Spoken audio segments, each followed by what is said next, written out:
Hi guys, so welcome back to our channel. Alright guys, so for today's episode ay yan, meron tayong i-unbox. Actually, na-unbox na natin guys. Itong ating tire inflator. So this is a portable tire inflator na nabili natin sa Shopee guys. So pakicheck na lang sa description box below itong ating item na nabili sa Shopee. Ayos, ang ganda guys. Nasubukan ko na sa mga gulong ng ating pong sasakyan. Ayan, so before natin i-demo sa inyo guys, is check muna natin yung kanyang box. So ayan, yung brand pala nito guys is Hot Speed. Ayan. So Hot Speed. Yan, napakaganda ng review nito sa Shopee guys. So very recommended tong tire inflator na to. So this one is a portable tire inflator. So meron siyang battery sa loob, so rechargeable siya, so pwede natin siyang madala kahit saan.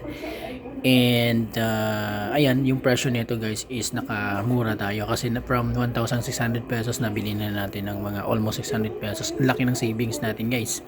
So chamba-chamba lang, timing lang sa kapag nagsisale sila. So ayan, ito yung kanyang box. Sa kanyang meron nga pala to siyang kasamang or inclusion na yung maliliit na ito yung parang adapters niya. Ayan, so meron siya yung parang sa bola.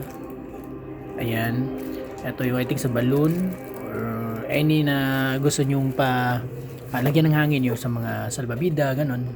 So this one is very convenient to use. And ayan, and dito tayo sa ay meron nga pala din siyang owner's manual na hindi natin binabasa.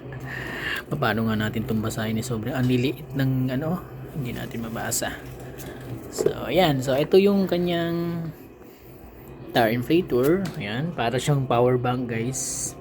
Okay, meron siya ditong ito yung kanyang sa charging port, USB type yung kanyang charging port.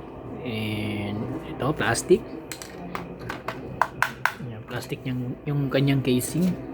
I think this is a normal plastic, hindi siya yung ABS, so careful lang sa pag handling nito, baka kasi bumagsak yan, mabiyak, madali siyang mabiyak. So, plastic lang to siya guys, hindi siya yung ABS plastic na matibay.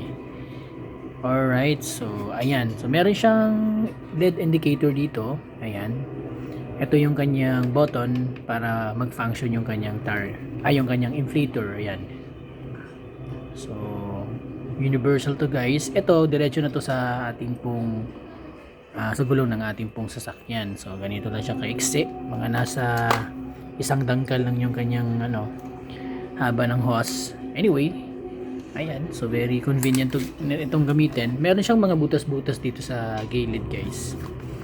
Yan, at saka rin dito, tsaka dito. Yan, yung kanyang pump, siyempre meron tong pump, di ba? Kasi yun yung nagpapump ng hangin eh. So nasa loob, I think itong mga butas-butas niya guys is dito kasi siya sumisip-sip ng hangin para makapag-inflate siya ng gulong. So hanip, no?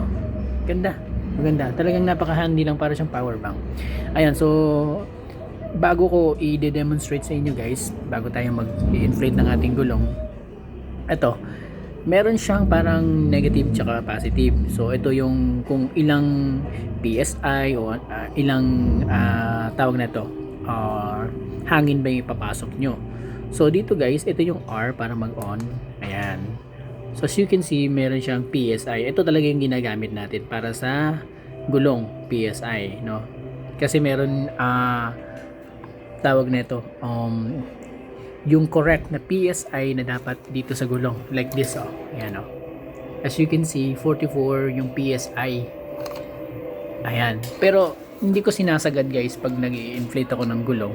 Ginagawa ko lang siyang 40 para medyo mas malambot siya ng konti yung gulong. Alright, so PSI, pero meron din siyang ibang modes guys, like this. Ayan, bar, I don't know kung ano bang usage ng bar. Paki-check na lang po guys yung mga nakakaalam ng bar. And eto, meron siyang KPA. Ayan, KPA. And then kilogram per centimeter. Ayun, para siyang ganito guys. Ayan, so ilang, ayan, So depende kung ilang percentage or ano bang tawag nito. Yung load na ilalagay nyo, isi-zero ko lang to sa guys. Yan. Oh, sorry, bumabalik siya. Hanggang 99 siya. Oh, 95. Yan. So naka-10 yan. So kung dito naman tayo sa yan, PSI, yun. Ito. For example, 44. So ilalagay ko siyang 44.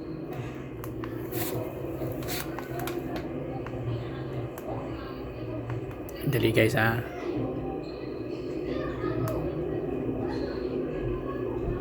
Yan. So ipo 44 ko siya. Yan.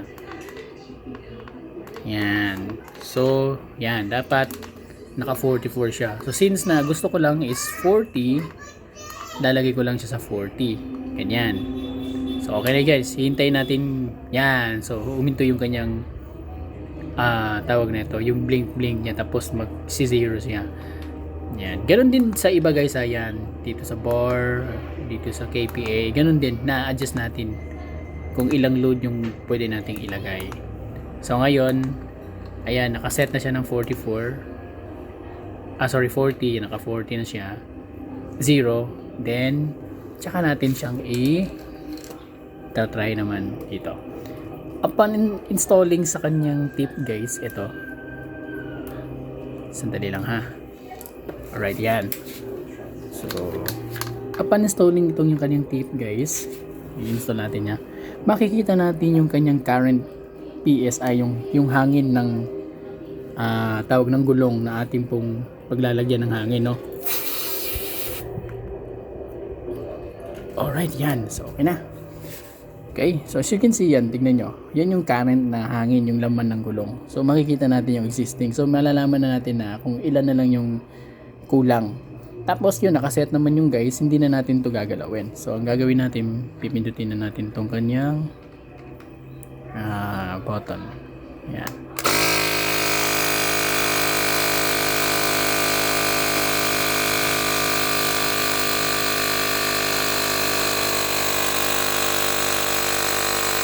Ayan, so nag 838 na siya.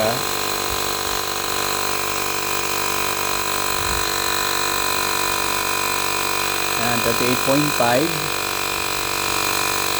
Hintayin tayo ng konti. Tapos 39.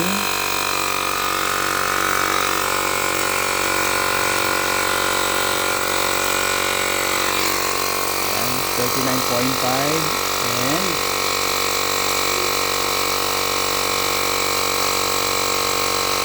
40.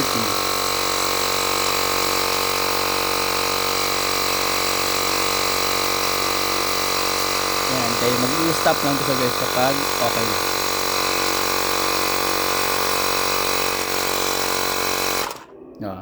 See? Ayan, so nag-stop na siya. Tanggalin natin guys ha. Alright, yun. Tingnan nyo guys, no? Kayang-kaya niya yung sasakyan, yung gulong ng sasakyan. Medyo mabigat-bigat na rin to. So, ayan. Okay, so na-try na natin. And yun, ganun lang siya kabilis gamitin guys, yung ating pong portable tire inflator. Ayan, so balik na natin tong kanyang bulb cover ng ating tire. So, ayun guys. Ayan, so maraming salamat po sa panonood. I hope you enjoy watching this video and may natutunan po kayo sa ating pong vlog nito. Thanks for watching. Have a nice day. Bye-bye.